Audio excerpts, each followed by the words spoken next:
Not still that way. What's up, everyone? It is the Tesla Beat 135, and man, I was just talking to Joe. It's like we were going through some of these handles, and it's just been nonstop news. And so, but yeah, never a dull week, and obviously some kind of some drawdowns today with some spooks. But all that to say, we are going to keep you updated. Brian, Hans, and Joe, how are you guys doing? Doing good, busy. I'm just busy, man. I'm always busy. I'm flying out to China again tomorrow on this adventure. Hopefully, I'll get my driver's license. A very exciting day in any young man's life, and also mine. So this will be fun. You got to get your driver's license twice now. Yeah, yeah. That is pretty cool. Hans, how are you doing, man? Doing great. Wild times. It is a lot of fun playing with the new tools that are at people's disposal these days. Yeah.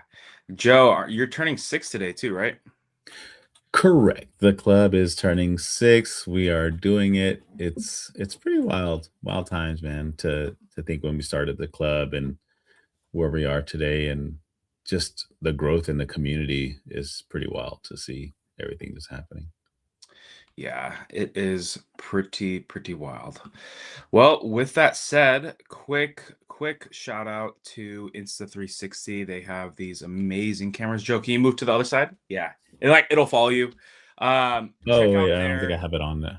Oh yeah, no worries. But check out their cameras. We'll post the link as well. See, exactly. If Joe wants to be all over the place, he can be. The 360 will help him.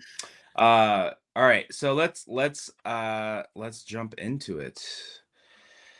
All right, so Tesla stock is at 405 again. It was kind of there was some movement day over day, but still holding flat to around roughly negative 7%.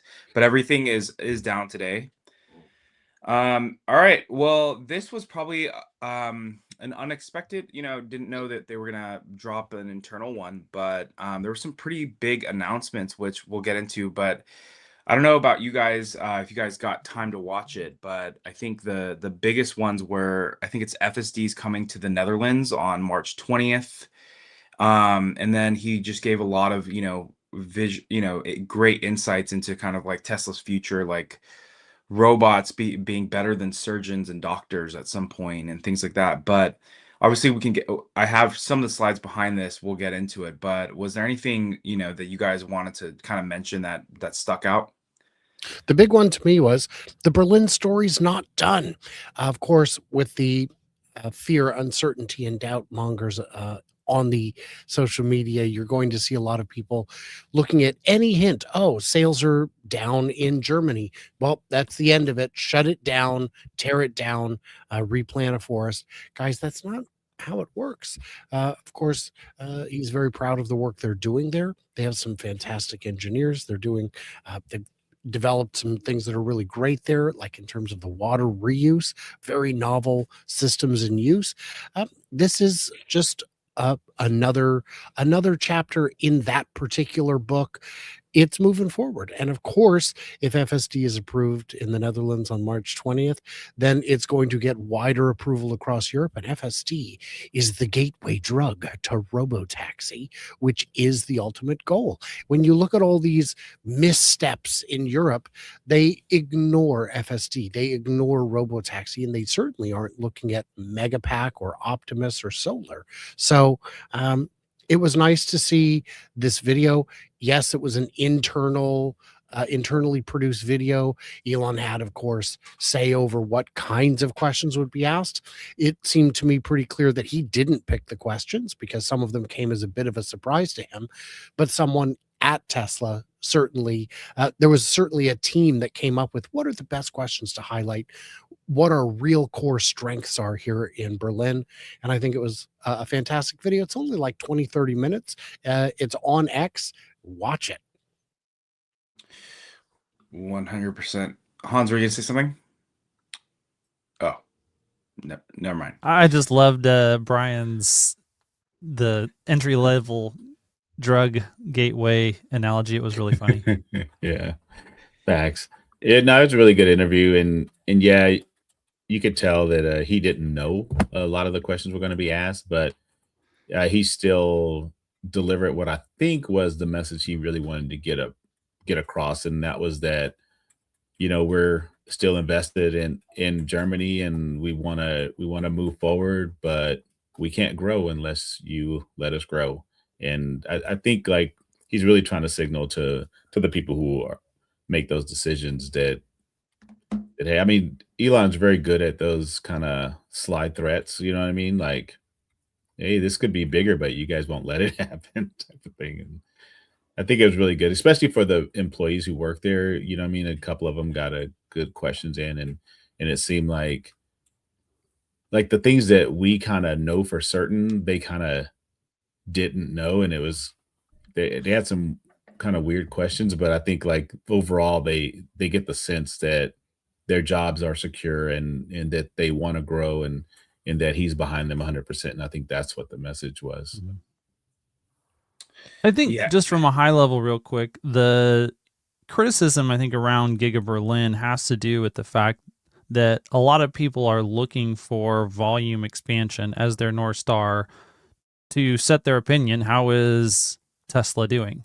And so if you want volume expansion of regular, SX3Y Cybertruck right now, and you're looking at that, and then you go look at the Berlin data, you can, construct a real fun story for yourself about what is happening at Tesla.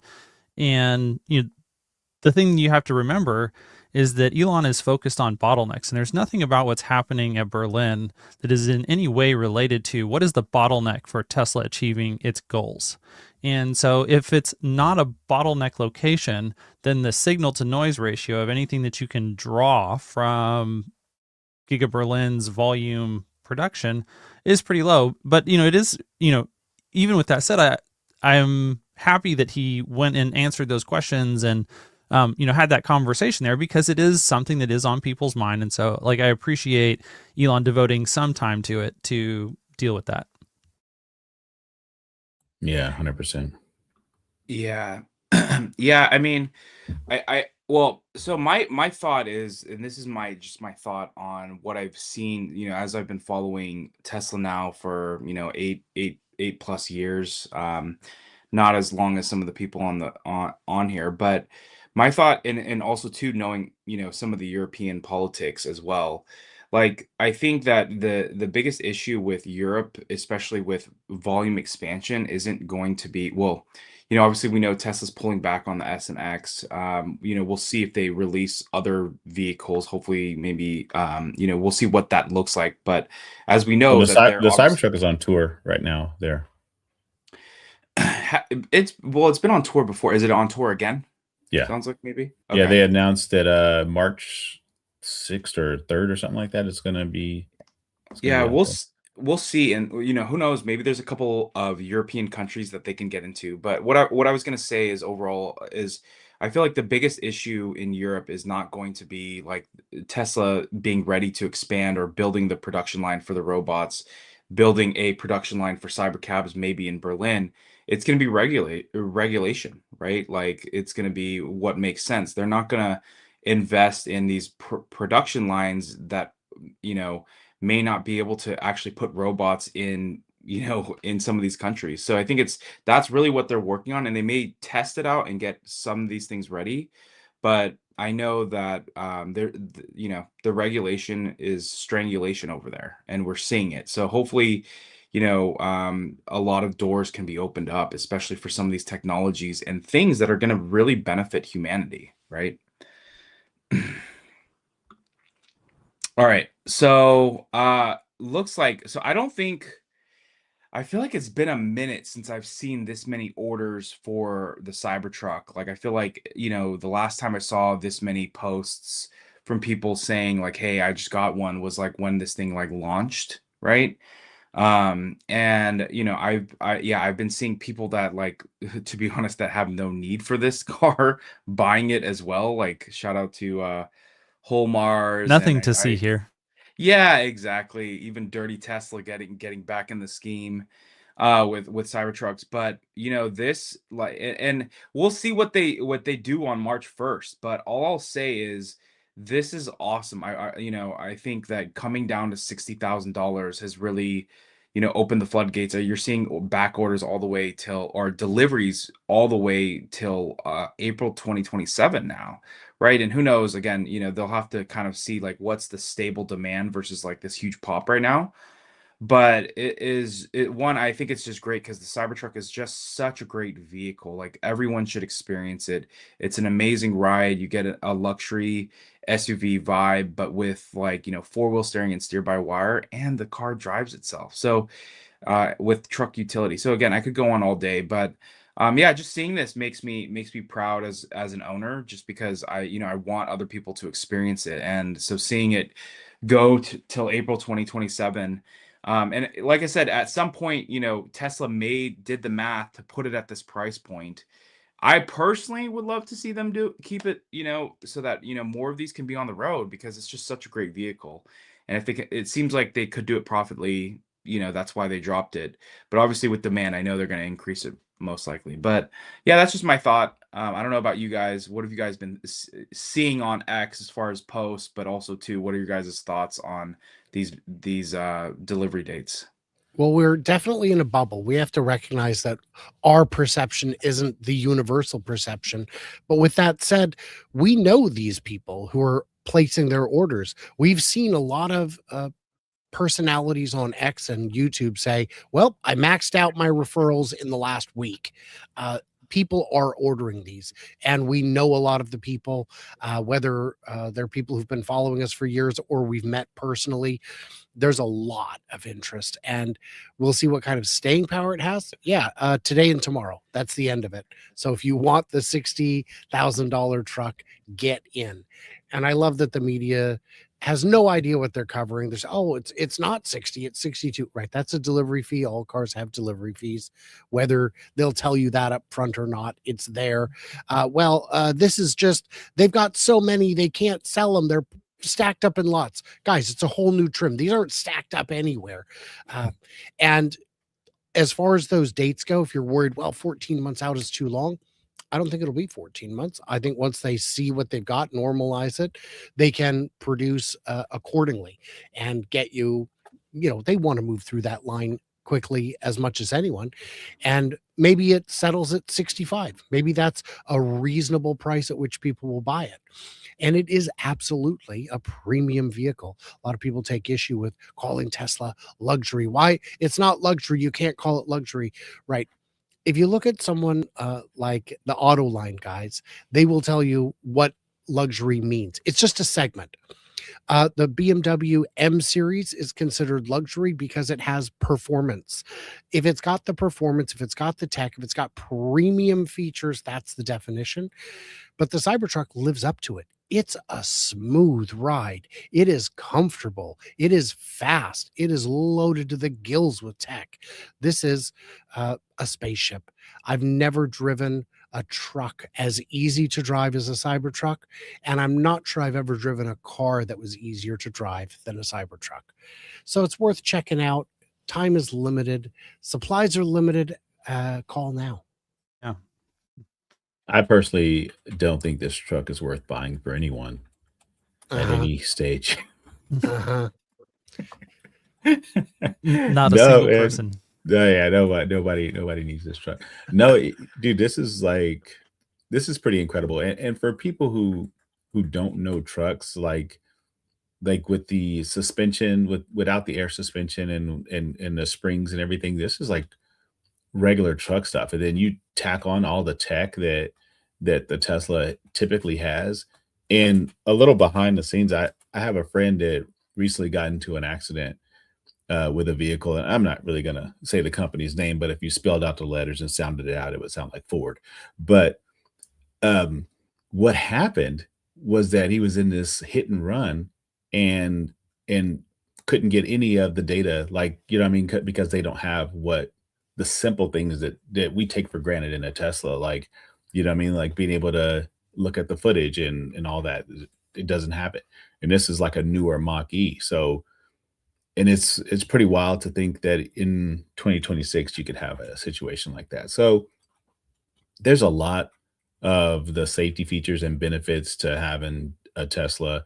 Not everybody needs a Tesla, no, but you should definitely look at the benefits. So outweighing, you know what I mean, like a lot of things. And at this price point, it just seems like ridiculous not to get one. If you were on a fence, I mean, I've had like I put this on Brian's post. There's been like over 10 people in the past few days that have called me and been like, guess what I did? Like crazy. Right. And, a lot of people are complaining still. Well, 60,000 is still way too much for a new car. Well, it isn't. The average truck is 66,000. The average car is like 53. And if you're looking at a Model Y premium, a Model Y performance versus this Cybertruck, they're really close in price, you guys. You can get a whole lot more car for not that much more money. And remember, used cars are still a thing. You can still buy. You can get great deals on secondhand cars, 2, 3 years old, even 1 year old. You can get a great deal on a used car. And all used cars start their life as a new car. If people are paying this money, let them. In 2, 3 years, you get it for half price. You're coming out ahead. Now, I don't know if the Cybertruck is going to be half price in a couple of years. Seems unlikely with the resales we've seen. A lot of people say, well, I lost half my purchase price. You bought a founder's edition. You paid the early access premium. Exactly. As soon as they cut the price on it, that determined the new resale value. When the IRA credit was on there, the $7,500 buyer incentive, that lowered how much you could sell a used one for.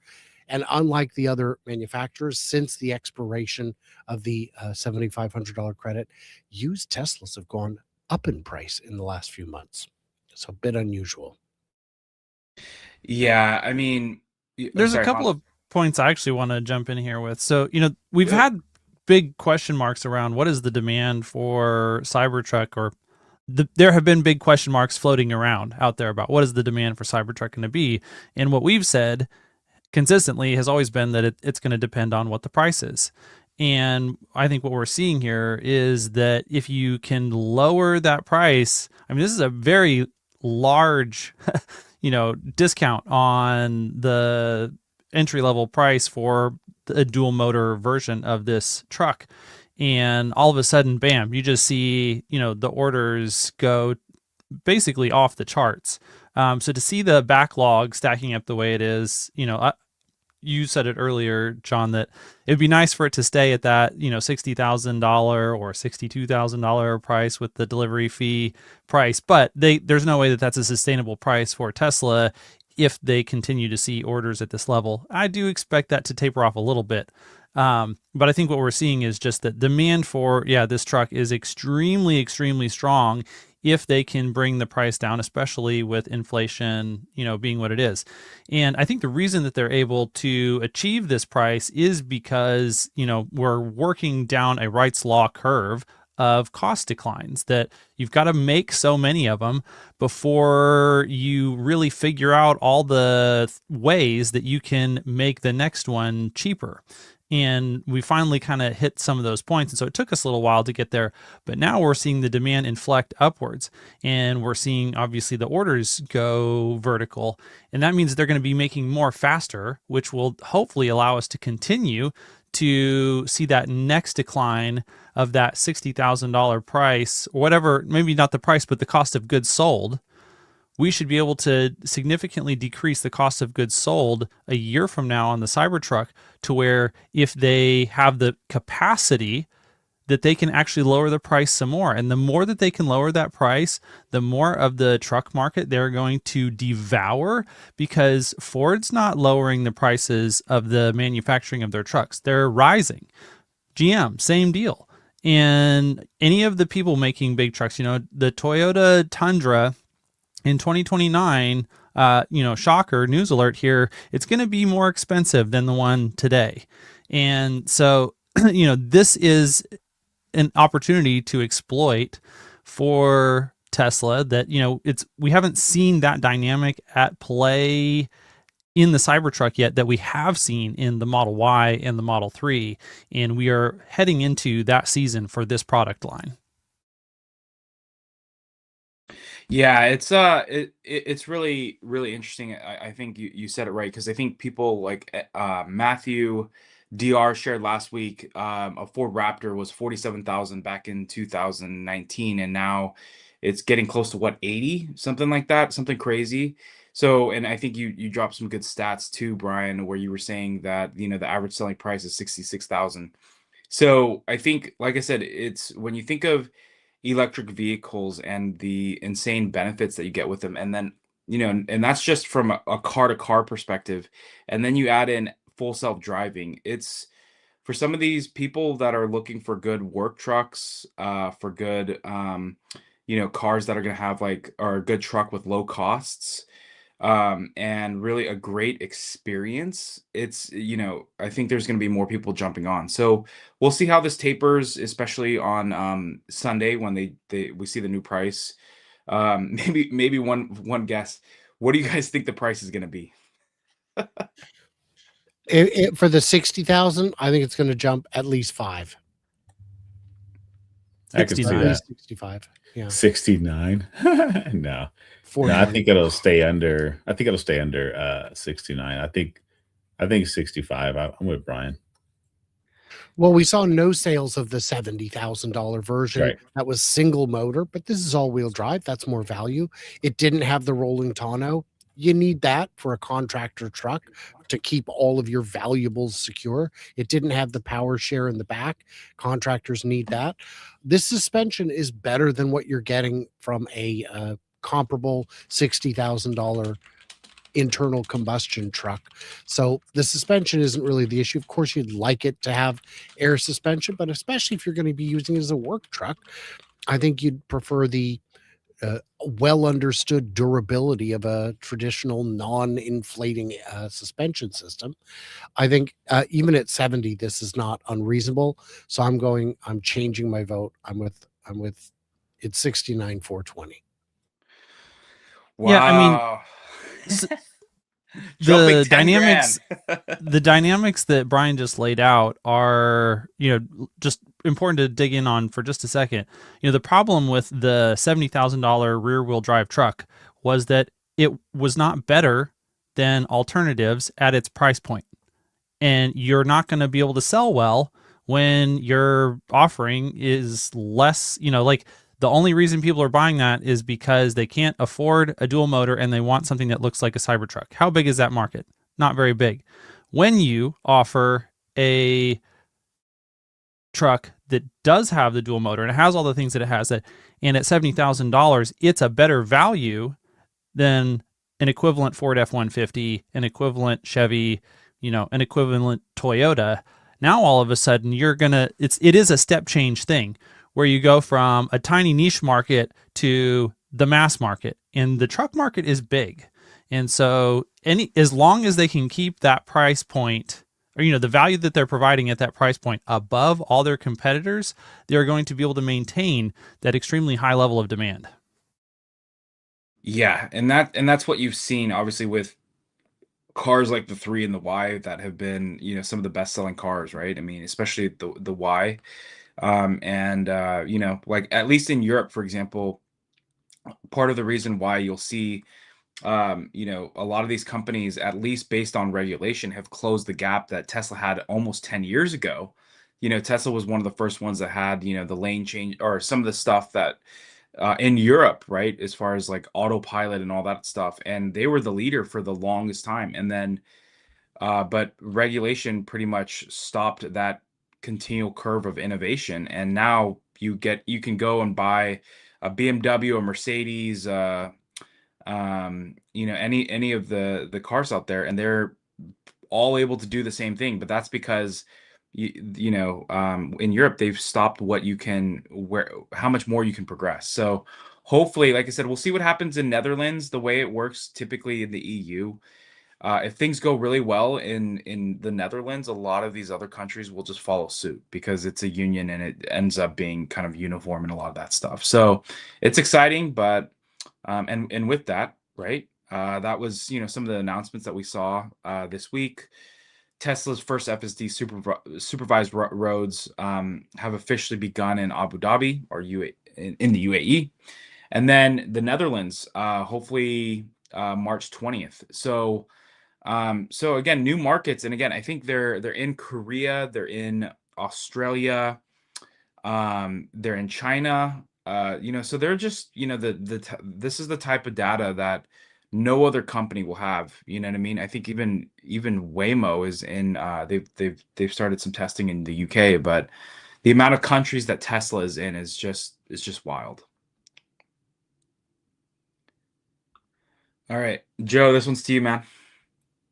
Nichta. Let's talk about it. So this is pretty cool. On March 10th from 9 a.m. to 4:30. You actually have to sign up for this. If you don't, they're not going to air it anywhere.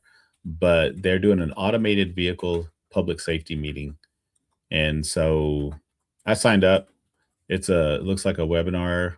Probably is going to be streamed that way, but it's not going to be streamed anywhere publicly. So I think the only way to get that information is to sign up from the Nishta website. Just go to Nishta and type in events, and you'll see it.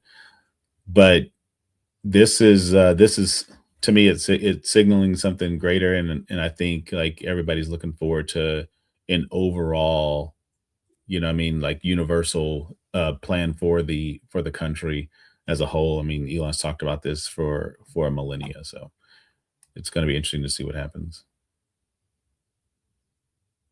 Very interesting. All right, so already hit this one. All right, so the Model YL is safe, and you're gonna see it again out there, Brian. But I'm hoping they bring it to the U.S. We'll see.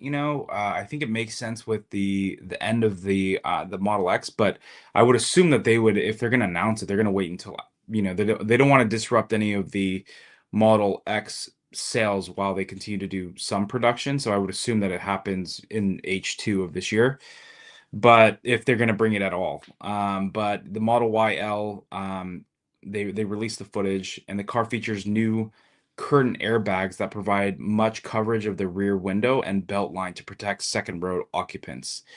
There is now an additional airbag in the third row as well. So, safety is just part of the conversation. They look at the standard and they go above and beyond. So, really cool to see this. I'd say the third row in the Model Y that I have was absolutely an afterthought. Now, there could have been some planning in advance to make sure they had room for it, but it doesn't feel like it. At the Portland Auto Show, I saw a grown man climb into the back seat, the second row of a Mercedes convertible sports car, and it was hilarious because he was basically sitting like this with his hands on the seat in front of him and his legs. I don't know where they went. Perhaps they were tucked inside him. It was hilarious, but this is with the YL. They've got actual crash tests noting the safety of the third row. The third row has heated seats. Finally, it has its own ventilation. Finally, it's serious. It's what they meant to build. And I'm confident they will build it in the US because the US market for a vehicle that size is huge. The thirst is real. And there's a lot of surplus capacity in Austin. Let's tap into it. I'm not asking you to design a new car. Just build the one you already engineered. Come on, baby. You can do it. I believe in you. Yeah, I think the YL, especially, well, the way the six seaters, if you've ever been in a van, or really the Model X, probably the Model X would probably be the closest one, right? That middle row, the middle seat that they get rid of, really allows for a lot of extra space, especially for tall people. When you look at as you were mentioning, the third row in the Model X, if you have a 7-seater, a Model Y, if you have a 7-seater, it kind of was an afterthought. Like, really, you can only have a kid probably until they're 10, 11 in the back, and even then, it's still getting to be a little tight. But doing the YL will really allow for some of the people that maybe would have gone and bought an R1S will actually consider once the X is gone, we'll consider the YL, and it's kind of in a different price bracket as well.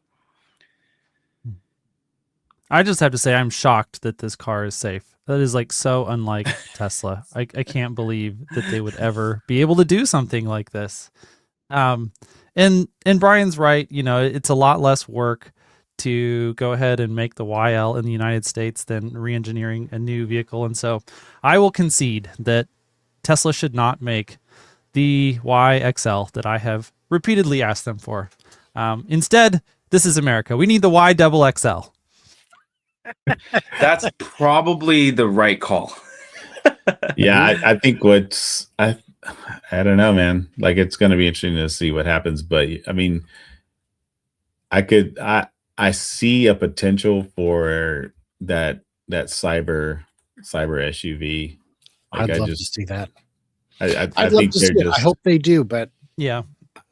well. This was a What? thing. Like, I went to an event at Santana Row, and the designer and engineers for the Model Y performance were there, and they were talking about how Tesla is so grown up now that they can afford to do different projects on different continents without any, before it was like, hey, this is the platform, everybody's got to use the same platform.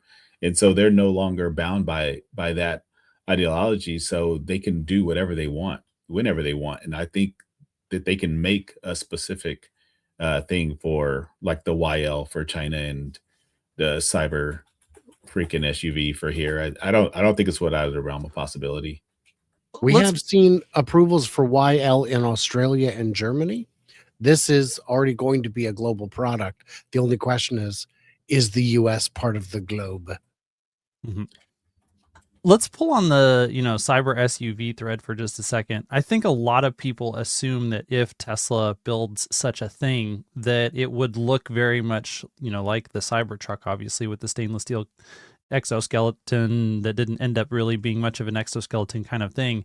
And I think that, and maybe I'm misrepresenting what most people think, but the cyber cab is a cyber vehicle, but you didn't need this stainless steel exterior, and the cyber SUV wouldn't need a stainless steel exterior either. If they did such a thing, it would definitely have the composite exterior panels, and I think it would not be insurmountably difficult to design a cyber SUV that looked completely different than the Cybertruck, but still used the same battery pack, very similar front and rear castings.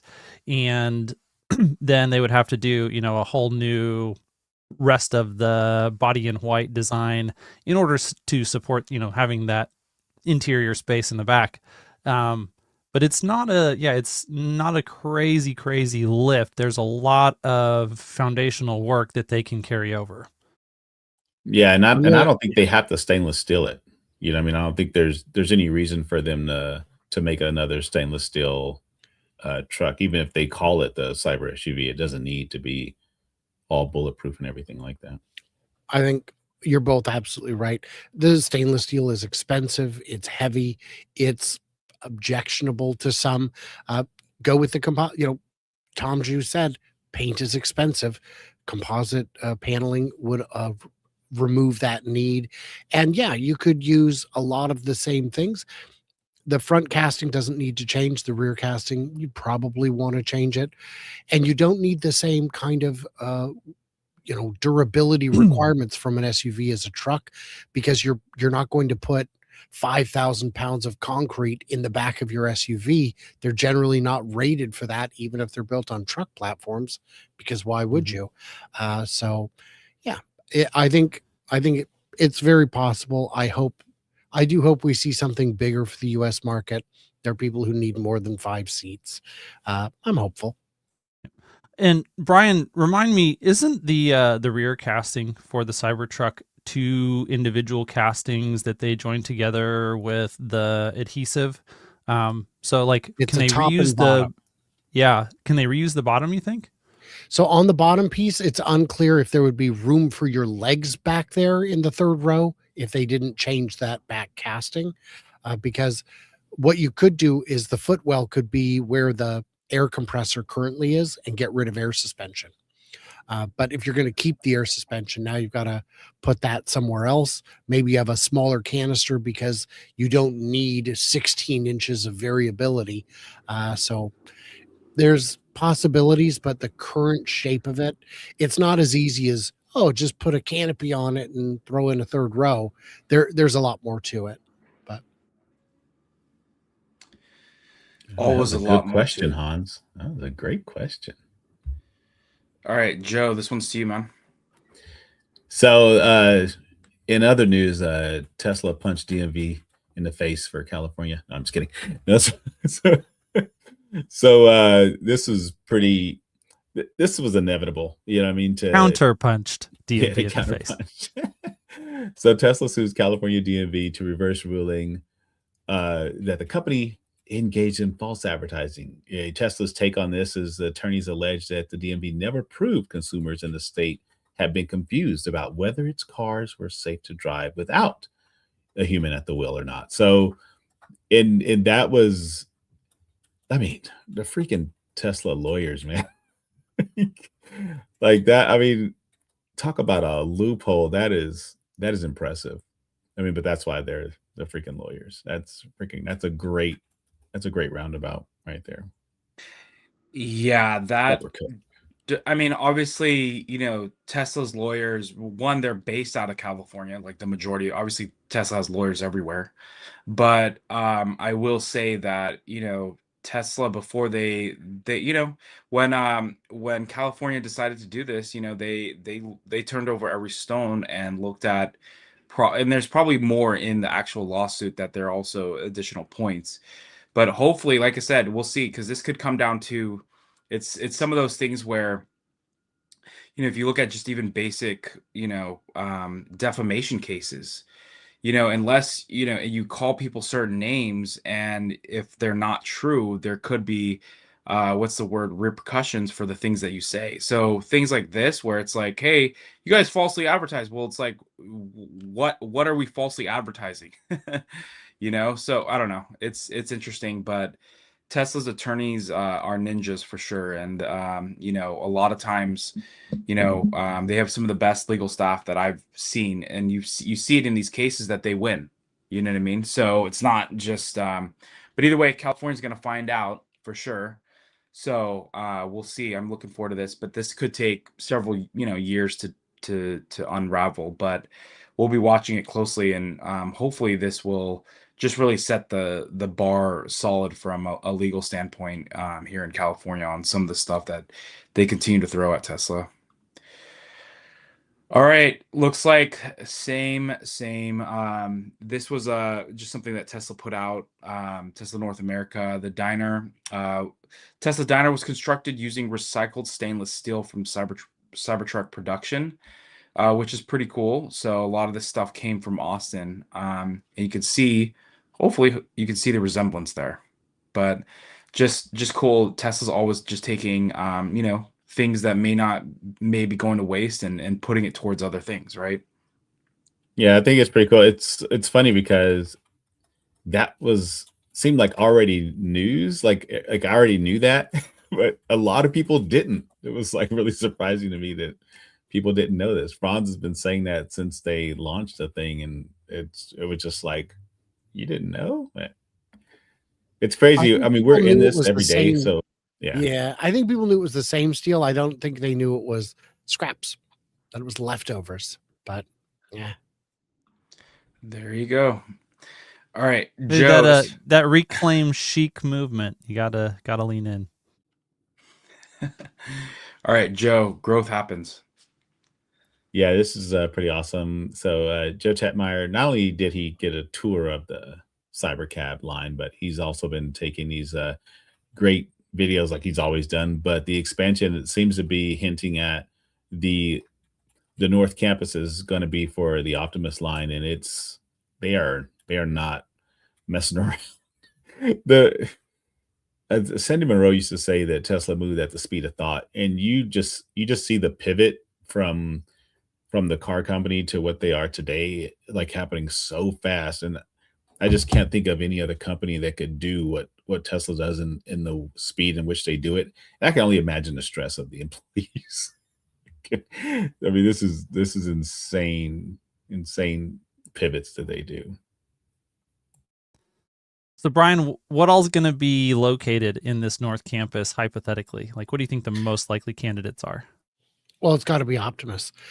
We know that it's not going to be a Megapack factory. We know that it's not going to be a Cybercab or Cybertruck line. What's left? So we know that Optimus pilot production, and by pilot I mean mass scale pilot, phase 1 production is going to be in Fremont.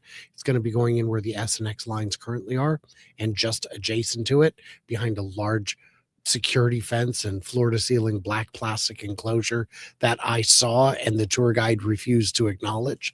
But they plan to build a million capacity, 100,000 capacity, million capacity. I think the Texas one is set for 1 million capacity. And that's a good spot for it. You've got the 4680s next door, being built next door. You've got the cathode plant for the 4680 right there on campus. This is the place to be. So this is a fantastic deal for the city of Austin when they made that small tax concession to bring in all these jobs, all this construction, all this spending. Man, did they do it right, because this is paying dividends like crazy. And the real only thing they did was say, we're not going to increase the taxes on the property. If Tesla hadn't showed up, they would be getting the same amount of taxes either way. But now they've also got all these jobs, all these other benefits, and soon an army of robots. Well, that type of behind the scenes information is really awesome. Go ahead. Well, it's great. It's great because the highway's right there. Instead of delivering them, they can just walk out and hitchhike. I think that'd be hilarious and terrifying. Well, they can cyber hitchhike, hop in a cab and go. What do you think? Anything on the network picks them up. We joke, but that's not the worst idea I've heard. Oh no, I think that will definitely be part of, if there is such a thing as Optimus as a service, where you can have partial Optimus share program, then Cybercabs will be doing some transportation on that front. But the question I wanted to ask you, Brian, was to go back to the other possible kind of fringe things that may or may not be there, beyond what we've worked on in the past in the Optimus. Elon's also talking about huge capacity for solar cell manufacturing, and we're moving into needing to in-house more and more chip fabrication. Between those two things, like, what do you think the likelihood of seeing those types of things at that North Campus are? Okay. Chip fabrication is very difficult, very expensive. There's a company that recently just completed a factory. It cost $165 billion. If Tesla's going to get into chip fabrication, we have to have some conversations about financing, because I can get you into this, baby, but let me run some numbers. It's going to be expensive. Solar fabrication, you get into for a couple $100 million, perhaps $1 billion or $2 billion at most. Solar fabrication is well established, well understood, and that's something they could be doing. What they would likely do in the case of either of those is bring in a partner like they did with Panasonic at Giga Nevada. Bring in someone who's got the expertise, who's willing to risk their own money, and what you get out of it is guaranteed sales. So could they be working with, for example, a solar company to put up a solar campus there? Absolutely. Because when it comes to solar panels, there's a 100% import tariff on those made in China, which is nearly all cells made globally. You don't have to beat the price of Chinese solar in the US. You need to beat the price times 2. So if you could build solar, even in the first year, you say, look, it's the first year. We've got a lot of depreciation to cover. We've got to figure out how to get this thing running. There's going to be ramp issues. If they cost 185% of what it costs to make them in China, they're still 5-10% cheaper here. They're going to win the market that way. And unlike other companies, when Tesla makes as many solar panels as they can also use them. We're here to sell them, but whatever we don't sell, we're going to keep and put up ourselves somewhere, not just at our locations, but Tesla is in the grid energy business. They could just go and add solar farms. Land, especially once you get out of the city, gets quite affordable and quite available. And especially if you're doing something like putting in solar panels, it's going to just generate cash. So between the two, I'd say solar is a lot more likely. I think for chips, there's a lot more questions that have to be answered before they can move forward. But I still think this is definitely for optimists. All of those could be wrong. Well, and the only last thing I think I would add is likely is I believe we'll probably see Cortex 3 there. You know, we're already making really good progress on Cortex 2. It's not going to be too long before it's up and running with chips. And at the speed that Elon is building data centers, you need to be starting on number 3 right as you're really about to get done with Cortex 2. So I wouldn't be surprised if we see that. And then a very much smaller likelihood, but not impossible, that there might be some sort of additional refining capacity that is added. Tesla definitely needs to be adding some refining capacity somewhere. The question is where. Would they want to put it there?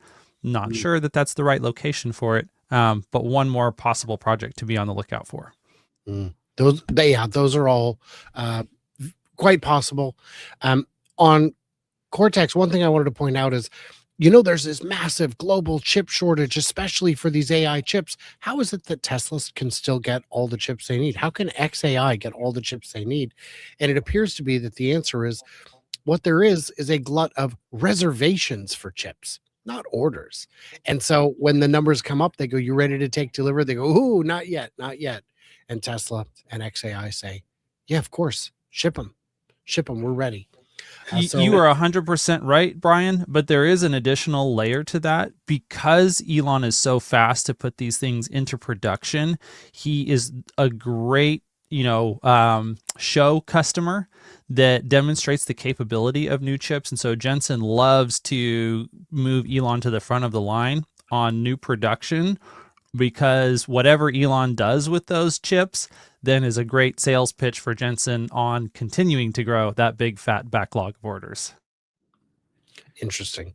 And that makes sense. You want, it's like letting the celebrities buy the first of your car so that everyone sees them. Whereas a lot of the chips that are going to be bought will be bought for government purposes where we'll never be able to see what they do. And I'm sure it's all for good and not nefarious purposes worldwide.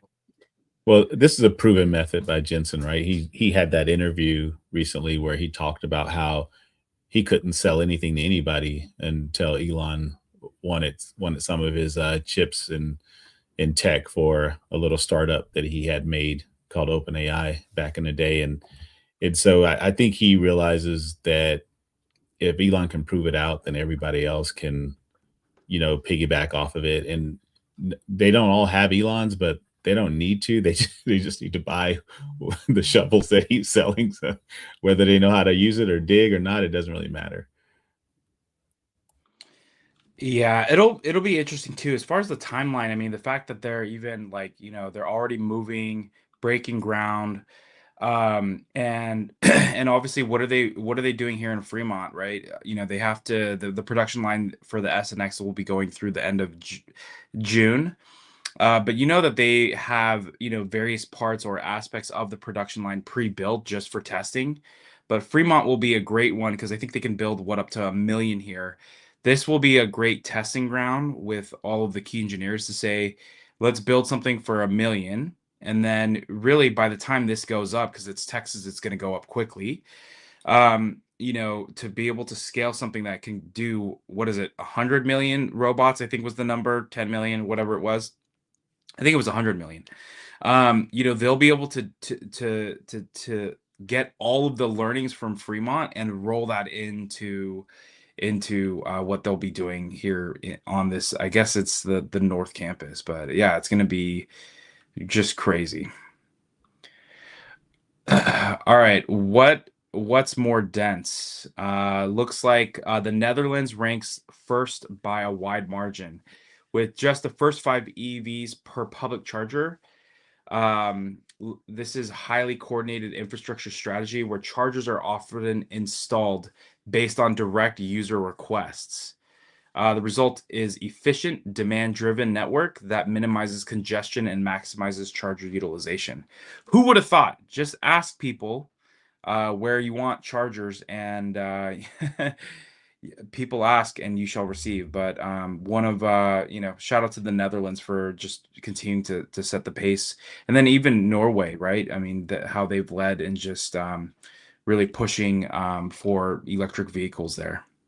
Well, I've always been a proponent of this. There's no rule or anything that says that you can't have as many superchargers in a city that you have as gas stations.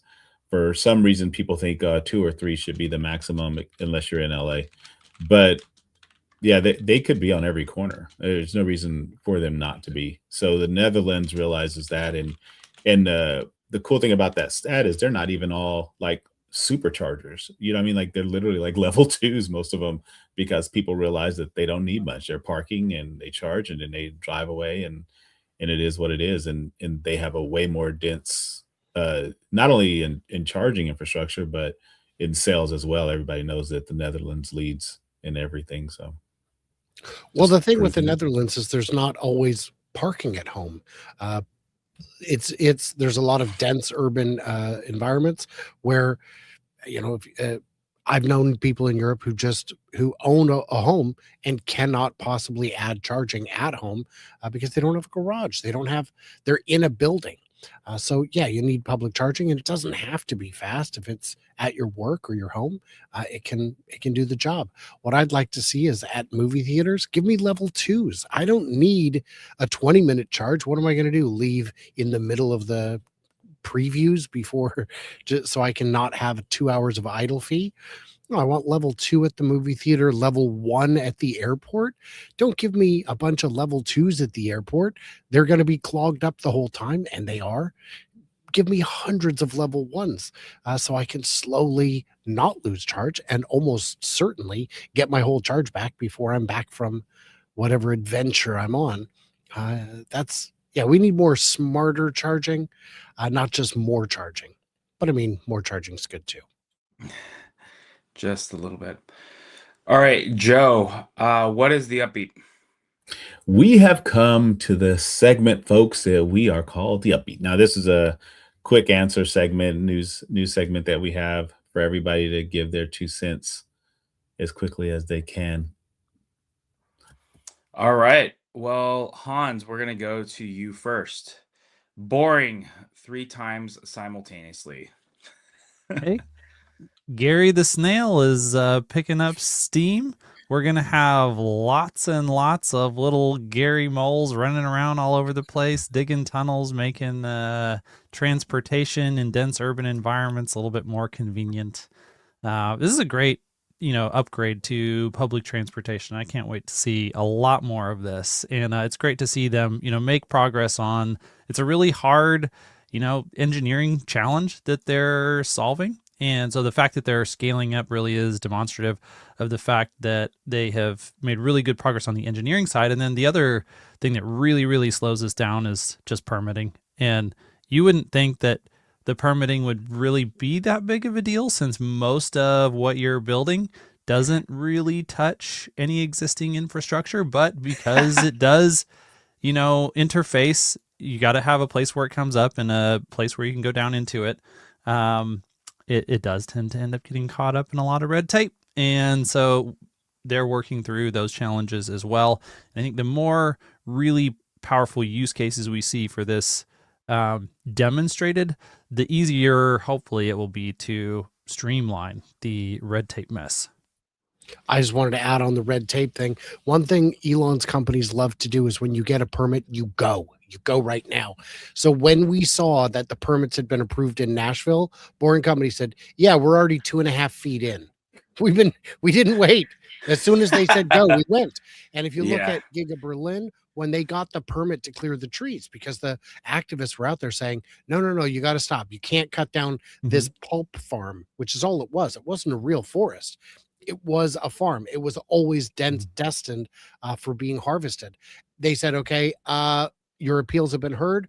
permit granted. They swooped in with every logging company they could find. They had contractors in from Ukraine, from the Czech Republic, getting those trees down. And you notice it took like 3 days to clear hundreds of acres because we're not going to mess around. What are you going to tomorrow? They might suspend the permit. Let's just go. Yeah. The other thing is too, Just the is tip, that, I promise. the other thing too is that all of this drilling is not going to cost taxpayers any dollars, right? They're doing it at a fraction of the cost to build it. But with the boring company specifically, they are pushing the limits of, you know, like of really innovation in that, right? Like when you think of the sky, it's pretty regulated now, right? There's certain fly zones, you know, drones got to be permitted, but and people, when they buy a house, they own a certain amount of space above them now. That's typically, unless you buy like a condo. Um, with tunnels, they haven't defined how much ground below that you own, and so that's why a lot of this becomes, you know, a lot of it is, it's very new in regulation. But yeah, as you said, they're going to move with quick haste, you know, especially as they got that stuff permitted. Probably have to stop at the magma. All right, Brian, GM says we ain't leaving. Uber unveils Uber Oh, autonomous this is the wrong solutions. title for this. Is the Uber? I forgot to check. Oh yeah, Okay, good, because I'm reading the teleprompter. No, right. I'm Ron Burgundy. So Uber came up with this great thing. They said, you know, we spent years trying to make our own autonomous system. We gave up. We sold it for scrap. We can see that the future is autonomous. Waymo's only using us in a couple of cities. Tesla's not using us at all. Oh no, we're in trouble. Hey guys, here's what we've got. Classifieds. It's basically their Craigslist for rides. If you have autonomous vehicles, put them on Uber. Yay. That's it. They're offering the marketplace and nothing else because that's what they've got is nothing. Uber is has some very serious flaws that I've been pointing out for years in terms of how they manage their network. And it's coming to light more and more how they take advantage of both their customers and their drivers, how they are the only ones making money out of this whole equation. What does Uber bring? They don't have the cars. They don't have the employees. We have the app users. My friend, you can replace app users. Waymo has shown it. Tesla has shown it. You're in trouble. This is Uber grasping at straws, and I can't blame them when straws are all you have, you grasp. I love their framing here too. We're going to accelerate. Like, no, you're not. You are grasping at straws just to try not to get left behind. You ain't accelerating crap. Our desperation is accelerating. All right, Joe. I'm not going to read the teleprompter again because it might be wrong. This one's actually right. Lamborghini. Nobody wants EVs. Yeah, Lamborghini has abandoned its EV plans. I mean, this is a surprise, right? The CEO, the CEO said that the pullback of EVs just showed them that there really no need for them to go down that path right now. I think his exact words were, "Why would we waste money doing that when people aren't buying EVs?" When people say, right, when people say people don't want EVs, what I hear them say is people don't want to buy the EVs that we sell at the price we're selling them. And I would agree with Lamborghini. If I want to spend $500,000 on an EV from Dolce and Gabbana, I'll do it. But I just don't see the appeal. And I think it's kind of a bet that the Roadster 2 is never coming out. We don't believe Elon. The delays have piled up. We've still got time. Well, they're not even faster than half of the things that Rimac has put into play with not only the Rimac Navara, but I mean they got that tech into the new Audi and into the freaking the what is that, the Italian company that did everything for everybody Bugatti? back in the day? No, they have a Lotus. Well, yeah, Lotus has Is an option. some of their tech, but it was the